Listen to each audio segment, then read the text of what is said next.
his speech was so tone deaf. There was very little Democratic support. He needs Democratic support to keep the U.S. aid to Israel strong. And he heard Donald Trump say before their visit tomorrow, Israel's got a problem. Netanyahu's got to wrap this thing up quickly. Israel's got some bad PR right now. Donald Trump does not want Netanyahu's problems rung around his neck. So I think that those two things give President Biden in this meeting this afternoon a little more leverage with Netanyahu. So there, some warm words between a US president at the very tail end of his presidency and an Israeli prime minister under an awful lot of pressure at home and abroad, and including from the aforementioned American president, who wants to see a signature on the document that would produce a ceasefire in Gaza. Will there be one? Benjamin Netanyahu has been digging his heels in, despite pressure from the White House, despite pressure within Israel to do more, to get the hostages, the Jewish hostages, Israeli hostages, home from their captivity in Gaza, and lots of reasons for that. And Hilary Rosen, what's the feeling with you on this thing? Talking earlier on to a couple of people who've got some expertise in this. Spoke to Aaron David Miller, who's a former US State Department negotiator, Middle East negotiator. He thought that there might be some movement, maybe quite soon in August, but it would be limited, a short-term ceasefire and a few hostages coming home. And UN former Ambassador John Bolton, who worked for Donald Trump, he was even more gloomy about it. He thought, there's no sign of any movement. The Israeli side are just too deeply dug in. And Netanyahu, well, we know he's so reluctant. What's your take on it? Where do you think this is heading, Hilary? Yeah, well, with regard to timing, of course, the Israeli parliament is going out recess at the end of August. That might mean that Netanyahu has a little more leeway if his right flank is out of town and can't undermine his government if he does make a ceasefire deal. But let's remember that Netanyahu is in Washington at the invitation of the Republican House Speaker, Mike Johnson, who invited him to Congress really to try and embarrass the Democrats. This was a political invitation, not really one of foreign policy and diplomacy. This was an attempt to upend some of the politics in the U.S. and increase the divide among Democrats, some of whom have become almost virulently anti-Israel, and some of whom are supporting Israel but very nervous about what's happening in Gaza. And so Netanyahu, I think, wanted to play into the Republicans' hands. When he accepted the invitation, Donald Trump was running for president against Joe Biden and looking quite strong. And I think he was taking for granted that he was going to come in with Republican accolades and demonstrate how Israel could do what it wanted to do because it had allies in the United States that would continue to support him. I think today he is experiencing a very different reaction. Just two things I think to note. One is that he got a lot of applause at the Congress, but his speech was so tone deaf. There was very little Democratic support. He needs Democratic support to keep the U.S. aid to Israel strong. And he heard Donald Trump say before their visit tomorrow, Israel's got a problem. Netanyahu's got to wrap this thing up quickly. Israel's got some bad PR right now. Donald Trump does not want Netanyahu's problems rung around his neck. So I think that those two things give President Biden in this meeting this afternoon a little more leverage with Netanyahu. He was going to push anyway. I think it was even a little more leverage to be tougher. Okay, so will there be movement? Will it be soon? But if it comes, how much movement can we even remotely expect? Maybe limited expectations are the order of the day where that's concerned. Really, really keen to get your take on that, Hilary. So thanks for sharing your thoughts on that. I want to carry on this conversation about the American picture, the American moving political picture with Hilary Rosen, with Theo Usherwood here with me and with Joe Tanner on Pinar and Friends in just a moment. You're listening to Times Radio. And Joe Tanner is here with me, the political strategist and advisor, and Theo Usherwood, political commentator, and Hilary Rosen, Democratic strategist, who's joined us from the other side of the Atlantic in the USA. So look, Hilary, just back to you on this. It really does look as if the Democrat side have got their tails up since the switchover, since Joe Biden stood down and said, look, the baton is yours, Kamala Harris. They look as if they're feeling so much better about life. I mean, Kamala Harris has released her first ad now to the tune of Beyonce's song Freedom. There you go, Kamala Harris doing her stuff in a campaign ad, and Beyonce chipping in the background. How long before Beyonce actually comes out and endorses Kamala Harris? And what about Taylor Swift? I mean, she's given permission for her song Shake It Off to be used by Kamala Harris in the campaign. Imagine, because there was some phony speculation in social media that they'd come together. There was going to be a big benefit involving Beyonce and Taylor Swift endorsing Kamala Harris. Turns out not to be true, but will one or the other or both chip in? Because that would not be out of character with where we know they stand on their politics. And meanwhile, Hilary Rosen, I mean, this optimism we seem to see from this side in the Democrat camp.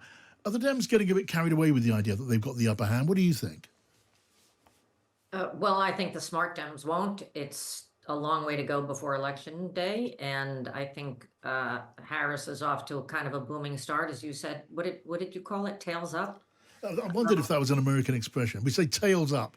It's got, I think, yeah, it's got to do with like a dog walking around with its tail in the air. Exactly. Tails up. She is full of piss and vinegar. She's got a lot of energy. She's going to rally after rally. She's having meetings. She's making calls. I mean, she has had more energy in these last 4 days than Joe Biden has had in these last 4 months, and people feel it. And so I think that you are sensing now that wind. And, we have this expression here, of course, that a campaign's best day is always the day of announcement. But she's managed to stretch it out for a few days, and there's a tremendous amount of media attention. And why that's interesting really is because, Donald Trump is just a master at getting media attention, free media attention, from people like you, and just getting everyone wanting to talk about him because he's so entertaining. I think the contrast finally is a little more equal, and she is getting a huge amount of media attention, and I think will for a while, and that benefits the campaign. Yeah, of course. It's the oxygen of a campaign, and there's a lot of it there in the air. The story we discussed yesterday, from what I can see today, it just keeps on running. Hilary and Guy is here, which is that tape which surfaced from, what was it, 2021, 2022, a couple of years back anyway, of J.D. Vance, talking about Kamala Harris, but about other women on the Democratic side. He described them as, what was the phrase? It was childless cat women. They didn't have children, so he called them akin to cat women with lots of cats because they haven't got kids, and argued that they didn't have such a stake in American society. It was, to my ears, a bizarre thing for a politician to say, even though American politics is different to ours, still bizarre. And it's had really quite a reaction, Hillary, hasn't it, still? Well, it has, and I think I'm hearing from Republican women all day that they're equally as offended as Democrats are. Look, he's a bit of an immature guy, he's getting this amount of attention now, and I think when people look back and see the kinds of things he has said over the years, it reeks of sort of, frat boyism, and that's not quite classy enough, I think, for a vice president. Yeah, So I mean, for those, have to pick it up. Hillary, for those who didn't hear that clip, which was viral on social media, let's just have a little bit of clip of what we're talking about. We're effectively run in this country via the Democrats, via our corporate oligarchs, by a bunch of childless cat ladies who are miserable at their own lives and the choices that they've made, and so they want to make the rest of the country miserable too. And it's just a basic fact. You look at Kamala Harris, Pete Buttigieg, AOC, the entire future of the Democrats is controlled by people without children. And how does it make any sense that we've turned our country over to people who don't really have a direct stake in it? Well, that's the offending clip, offending being very much the operative word. And there's another clip out there today, by the way, which has J.D. Vance discussing women without children and how they should have, he didn't define how this might happen, should have somehow less of a say, of a democratic say in the United States. I've no idea what on earth that meant, but it's probably just as likely. You're breathing hard now, Jo. I'm just wondering why none of them paid attention to the Theresa May, Andrea Leadsom contest that we had for the Tory leadership. It didn't do so well for one candidate when they suggested that the other one, the phrase was "as a mother," and it was sort of made very pointedly about the fact that Theresa May didn't have children. And I think this is I don't want to say if it's played correctly, but I think just if you see how this might play out, this sort of commentary has the potential to motivate people who don't necessarily get that involved in politics, but feel so offended. Because I see it every year, whether it, on Mother's Day, when you see people talking about people that don't have children, people that have lost children, people that would like to have children, people that are step parents. Family life has evolved and families have evolved over time. And this sort of old-fashioned view of women and what a woman is and what she should be or could be because of her marital status, her professional status, or whether she's a mother or not. I think it's potentially a bit of a gift for the Democrats in terms of how it could play out. And actually, when you look at the campaign already, some of the stuff that Kamala Harris has already talked about, she's gone very much on this kind of, I've seen, I know his type, the predatory basically, the Republicans sort of hierarchy looking like a bunch of chauvinists really between the two of them. If you look at the sort of the candidates, it's got that sense of really pitting women versus men, which is pretty depressing actually in this day and age. But it's the kind of thing that could cut across party lines because you could see people coming out with a view that may not have got involved particularly.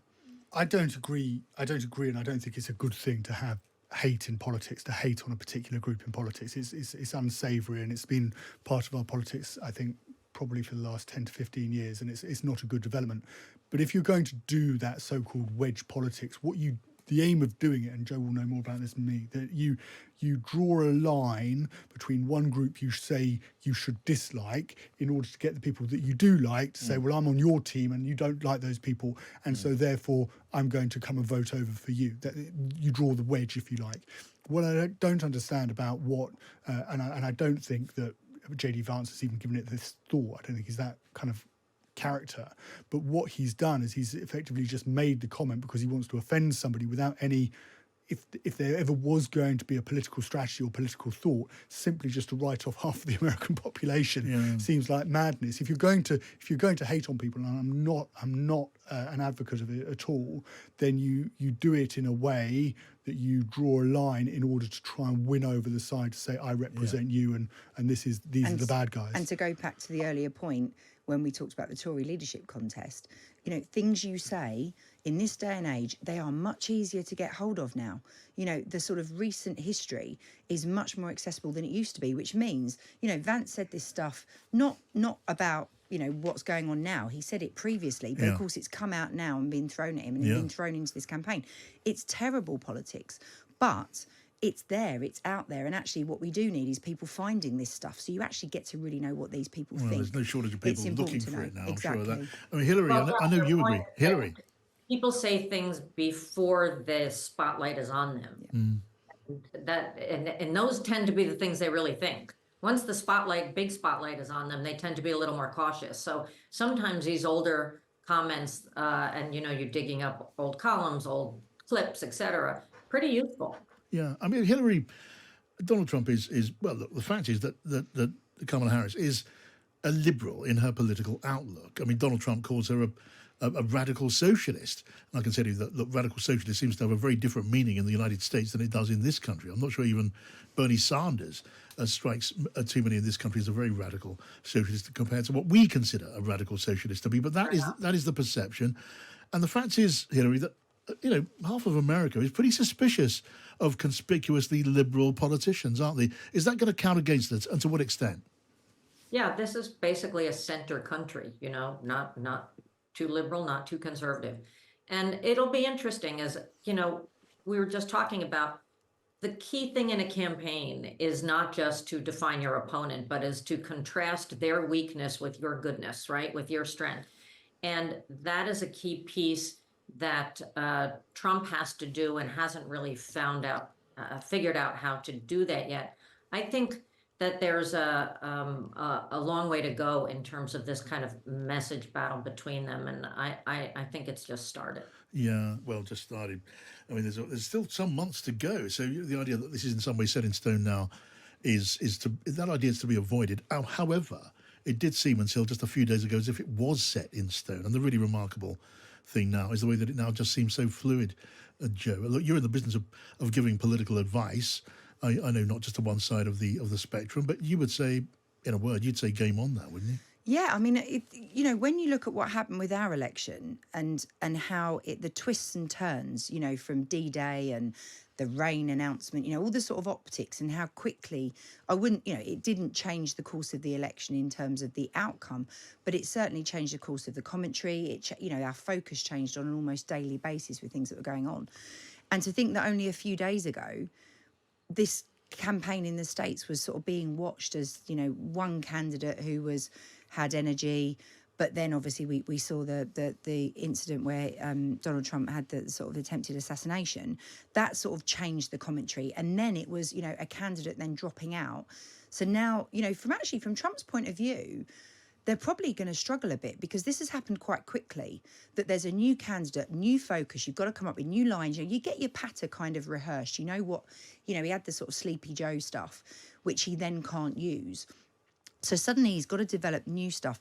But then having what's coming out about his VP nominee then means that you're dealing with stuff because he probably doesn't know him that well. They haven't really been out and about that much.